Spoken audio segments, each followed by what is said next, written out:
Assalamualaikum warahmatullahi wabarakatuh. Apa kabar kalian? Semoga kalian dalam keadaan baik-baik saja. Saya gembira sekali dapat menjumpai Anda hari ini. Hari ini adalah pertemuan ke-10 mata kuliah Etika dan Hukum Kesehatan. Dan kita akan membahas topik tentang etik dalam praktek transplantasi organ. Ya, beberapa waktu lalu sempat saya singgung tentang masalah ini, ya. Oke. Nah, tujuan mempelajari topik ini adalah mahasiswa diharapkan mampu menguraikan pengertian dan hal-hal yang berhubungan dengan transplantasi organ secara terperinci. Nah, kita mulai dengan apa itu definisi transplantasi organ? Transplantasi organ adalah prosedur medis di mana sebuah organ diambil dari orang yang hidup, ya, atau orang yang baru meninggal dunia untuk dipindahkan ke resipien yang mengalami kerusakan organ atau kehilangan organ. Ya, mungkin kalian pernah mendengar tentang organ kornea, ya, organ jantung, organ ginjal, ya. Nah, itu. Berikutnya adalah latar belakang dari transplantasi organ ini adalah manusia berhak atas hidup dan semua sumber daya diusahakan agar dia dapat tetap hidup. Ya, karena itu kalau misalnya Anda datang ke rumah sakit, Anda melihat orang yang komas, ya secara medis dianggap masih hidup, maka diusahakan untuk hidup, diusahakan senantiasa hidup, bisa hidup, ya. Kemudian kalau organnya rusak pun, kalau misalnya Anda melihat ada orang yang mesti cuci darah pada saat penyakit ginjal, ya. Nah, ginjalnya mengalami kegagalan untuk melaksanakan tugasnya, maka dilakukan cuci darah. Nah, itu kemudian kalau cuci darah dianggap tidak lagi memadai dan sangat menyakitkan buat penderita, maka diupayakan untuk bisa transplantasi ginjal. Nah, ya, kemudian manusia ketika sakit selalu ingin sembuh, ya. Itu latar belakangnya. Kemudian manusia mempunyai keinginan untuk bertahan hidup, ya. Kemudian manusia menginginkan hidup yang lebih lama, ya. Jadi karena lebih lama dia merasa bahwa dia akan lebih banyak bisa berbuat. Kalau dia sudah punya anak misalnya atau punya keturunan, dia ingin supaya dia dapat melihat anak-anaknya besar, anak-anaknya berhasil, ya. Itu keinginan dia untuk hidup lebih lama. Kemudian yang berikutnya adalah manusia menginginkan lebih banyak berbuat semasa hidup, ya. Makin panjang usia, manusia berharap untuk dapat makin bermanfaat kepada sesama, ya. Semoga kita semua seperti itu, ya. Nah, ini adalah kita lihat pada zaman dahulu, ya. Ini ada gambarnya, ya. Bagaimana orang yang sakit berkeinginan untuk sembuh, ya, apapun dilakukan. Bahkan pada saat yang di masa lalu, maka dokter bisa datang ke rumah, ya, datang ke rumah pasien. Nah, berikutnya ini Anda bisa lihat, ya, bagaimana teknologi digunakan di rumah sakit untuk memperpanjang usia, ya, untuk supaya membantu organ kita dapat berfungsi dengan sempurna. Tidak sempurna, ya, sebenarnya, namun dapat berfungsi. Oke, ya. Nah, transplantasi organ. Nah, ini sejak abad ke-18 manusia melakukan eksperimen transplantasi organ dan melalui banyak sekali kegagalan, ya.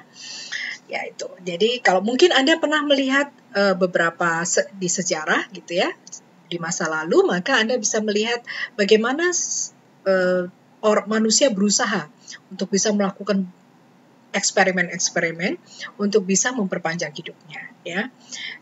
Tak terkecuali dengan transplantasi organ. Dan bayangkan sejak abad ke-18 manusia sudah melakukan itu.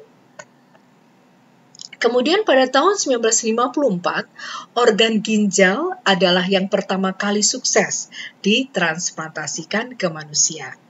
Sementara pada akhir tahun 1960-an, organ hati, jantung, dan pankreas berhasil dilakukan.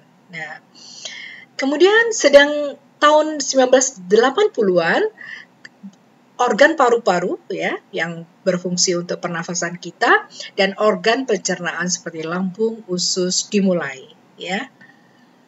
Nah, ini adalah sebuah catatan sejarah bahwa pada tahun 1954 pertama kalinya transplantasi ginjal sukses ya.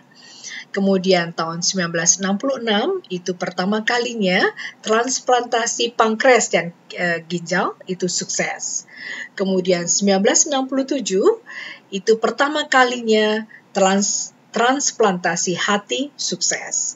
Kemudian pada tahun 1968 pertama kalinya transplantasi hanya pankreas, tidak bersama-sama ginjal, itu sukses. Kemudian tahun 1968 itu jantung sukses pertama kalinya pada tahun 1968. Nah, ya.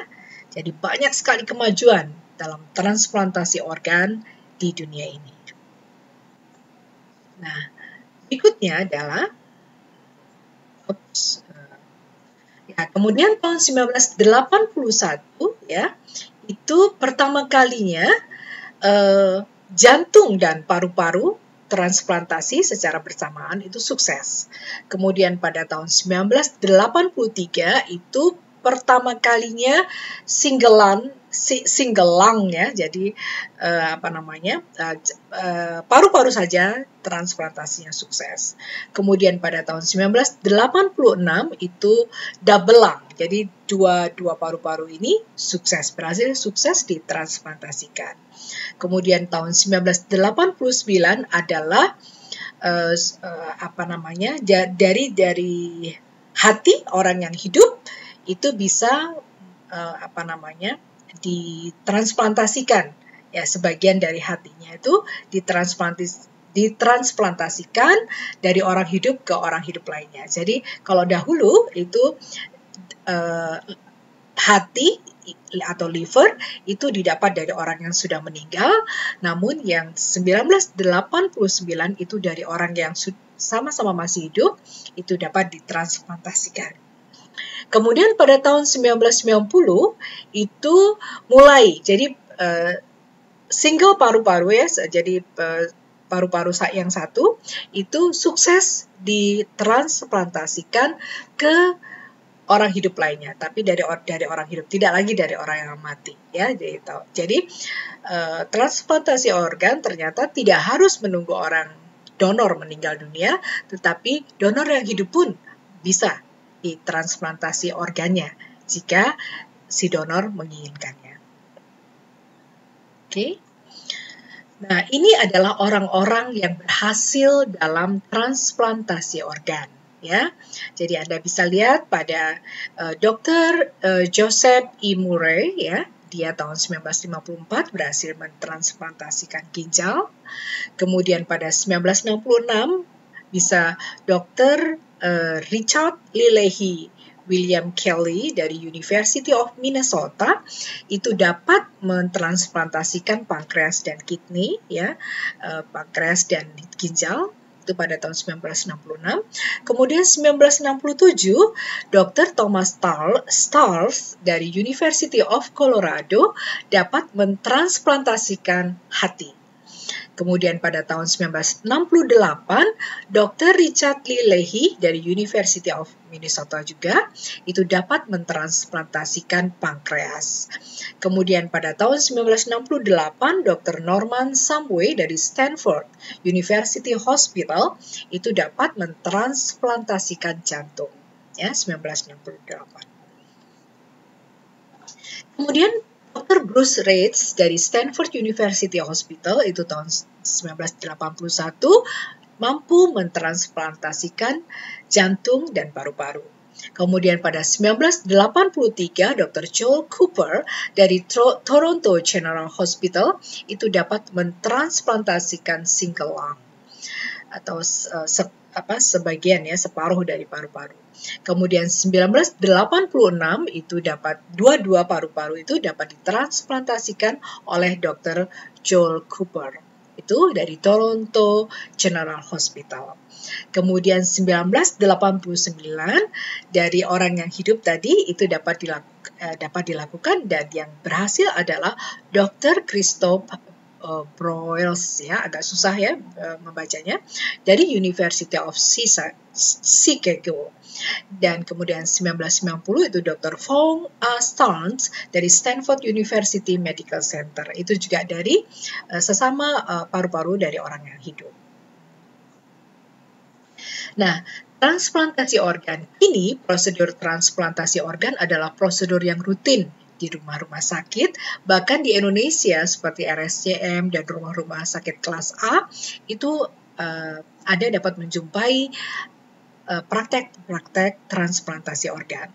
Nah, kemajuan teknologi kedokteran memungkinkan seperti tissue typing dan immunosuppressant drugs memungkinkan lebih banyak organ ditransplantasikan dan meningkatkan survival rate pada resipien penerima donor organ. Maksudnya di sini adalah tissue typing gitu ya. Jadi jaringan itu juga bisa dimodifikasi. Jaringan kita dari istilahnya histologi ya, kalau ada ilmu jaringan itu histologi.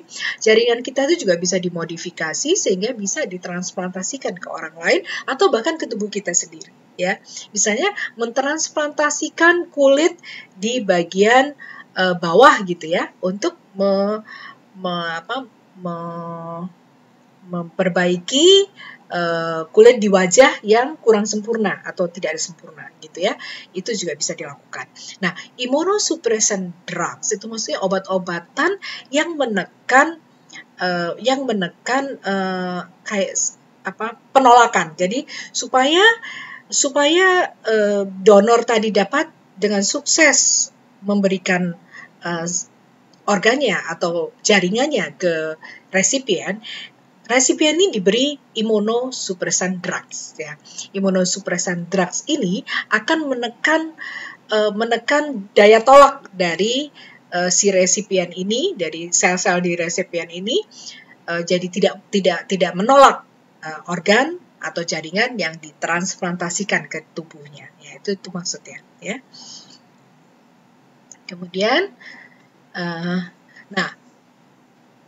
penemu obat imunosupresan untuk transplantasi organ ini adalah Zhang Borel pada tahun 1970-an dan obatnya disebut cyclosporin. Disetujui untuk pemakaian komersial pada tahun 1983. Nah, sejak tahun 1983 itulah maka transplantasi organ semakin sering dilakukan ya. Nah, transplantasi organ tantangannya adalah ada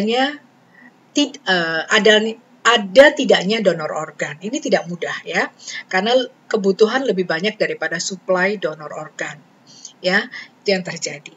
Nah, kemudian sebenarnya masalah yang lain dalam transplantasi organ juga karena ada sistem di dalam tubuh itu yang menolak corpora alienea atau yang menolak benda asing masuk ke dalam tubuh gitu ya. Karena itu dibutuhkan immunosuppressant drugs tadi. Nah, kemudian yang terjadi adalah masalah-masalah bioetik ya. Apakah secara etik mentransplantasikan organ ini sesuai dengan moral, sesuai dengan etik atau tidak ya. Jadi sampai detik ini masalah-masalah ini masih terus didiskusikan ya. Nah, bioetik dalam transplantasi organ. Masalah-masalah etik dalam transplantasi organ sangat banyak. Ya, jadi ini semua sebenarnya sudah saya singgung pada kuliah-kuliah sebelum UTS ya. Seperti misalnya meliputi definisi mati itu apa? Apakah definisi mati itu ketika organ otak yang tidak berfungsi lagi, ataukah definisi mati itu apakah jantung yang tidak berdetak lagi ya. Tuh. Kemudian kapan sebuah organ dapat diambil dan dipindahkan ke penerima organ ya. Apakah pada saat berapa jam organ itu dapat diambil, misalnya setelah si donor meninggal dunia, berapa jam. Nah, ini berhubungan juga dengan keluarga si donor yang mau meninggal dunia misalnya. Atau yang berapa jam dia mati, maka kapan dapat diambil. Dan kapan juga dipindahkan ke penerima organ. Ya, ini masalah bioetik juga. ya. Kemudian bagaimana konsen seharusnya diberikan untuk sebuah organ yang hendak ditransplantasikan, ya. Jadi di sini Anda lihat bahwa betapa penting ada informed consent juga ya antara donor organ dan penerima atau resipien dari organ tersebut. Kemudian bagaimana pembayaran organ-organ yang hendak ditransplantasikan? Kemudian bolehkah donor mendapatkan kompensasi? Ini banyak sekali yang permasalahan ini banyak sekali ya. Nah, masalah bioetik lainnya dalam transplantasi organ adalah bagaimana dengan beberapa negara meski tersirat yang mempromosikan transplantasi tourism atau medical tourism, seperti 3 rumah sakit yang pernah saya kunjungi di Turki. Mereka ada di flyersnya itu ada disebut medical tourism, dan di sana itu di flyersnya atau di semacam poster kecil ya, itu berisikan tentang kesuksesan mereka mentransplantasikan organ, baik itu organ ginjal, organ paru-paru, organ hati, atau bahkan mata, ya, itu yang terjadi. Nah, kemudian aspek sosial budaya masyarakat untuk menentukan organ mana yang bisa ditransplantasikan. Ya, misalnya kalau sampai saat ini pun beberapa kelompok agama tidak menyetujui misalnya bedah plastik. Bedah plastik itu misalnya padahal misalnya mentransplantasikan di kulit kita sendiri ke kulit kita sendiri. Itu juga ada aspek etiknya. Apalagi dari kulit orang lain yang tidak kita kenal ke kulit kita. Ya, itu banyak sekali masalah etik di sana. Kemudian misalnya seorang yang mendapatkan ginjalnya dari orang yang tidak sama keyakinan atau agamanya, itu juga pernah menjadi masalah ya. Jadi banyak sekali yang perlu diperhatikan dalam bioetik, yaitu aspek sosial budaya masyarakatnya. Kemudian transplantasi jaringan kulit untuk orang yang ingin operasi plastik ya. Ini juga yang tadi saya sampaikan seperti itu. Jadi ada banyak sekali yang mengatakan tidak boleh merubah ciptaan Tuhan. Maka tidak boleh untuk memanjangkan hidung misalnya, atau memanjangkan dagu misalnya. Ada juga orang yang menginginkan dagunya panjang ya, itu untuk aspek estetika misalnya ya. Nah, itu masalah bioetik ada di situ juga ya. Oke.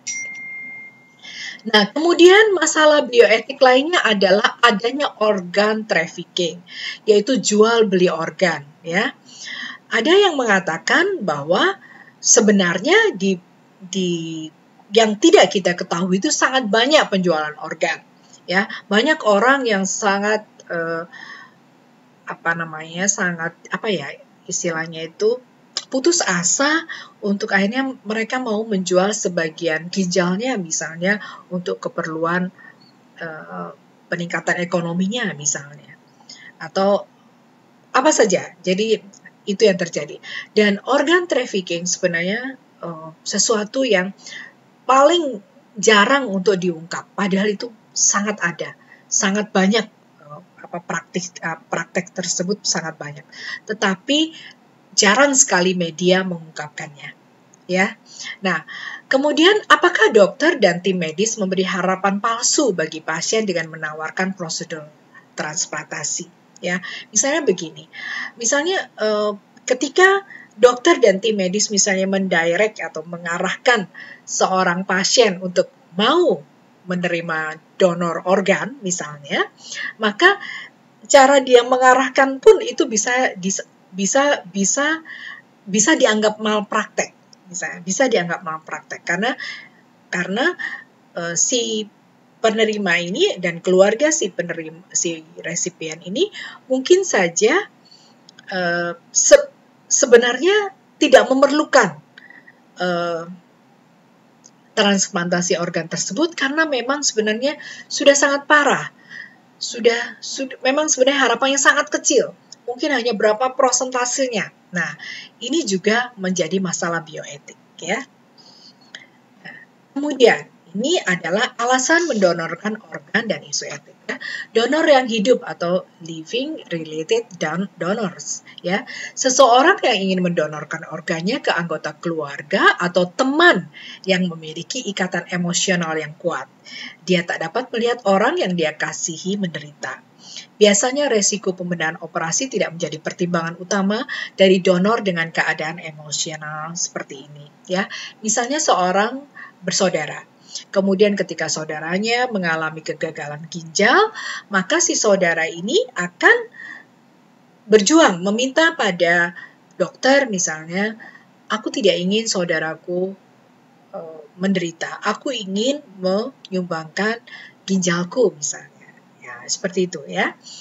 Kemudian ada lagi juga kalau mungkin Anda pernah mendengar seorang artis itu ya, ada kalau nggak salah namanya Selena Gomez gitu ya, itu dia mendapatkan donor gitu ya dari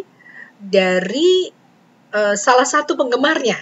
Nah, itu dia tidak ingin katanya melihat Selena Gomez menderita, maka dia mendonorkan sebagian organnya. Ya, itu. Nah, itu jadi ada ikatan emosional di sini, ya. Seorang ibu yang tidak ingin anaknya menderita, dia ingin menyumbangkan sebagian organnya supaya anaknya bisa hidup lebih lama, gitu ya.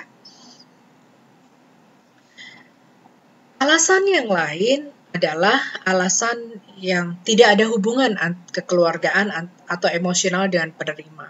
Ya, ada yang secara sukarela. Jadi ketika saya meninggal dunia, saya ingin mendonorkan organ-organ saya kepada orang-orang yang memerlukan, misalnya. Ya, biasanya itu ada namanya, kita bisa membuat pernyataan pada sebuah lembaga ya, bahwa kita kalau kita meninggal dunia, maka kita ingin mendonorkan seluruh organ-organ kita bagi manusia yang lain. Itu juga ada lembaga itu ya. Nah, ini pun secara etik pun dipertanyakan ya. Apakah itu boleh ya?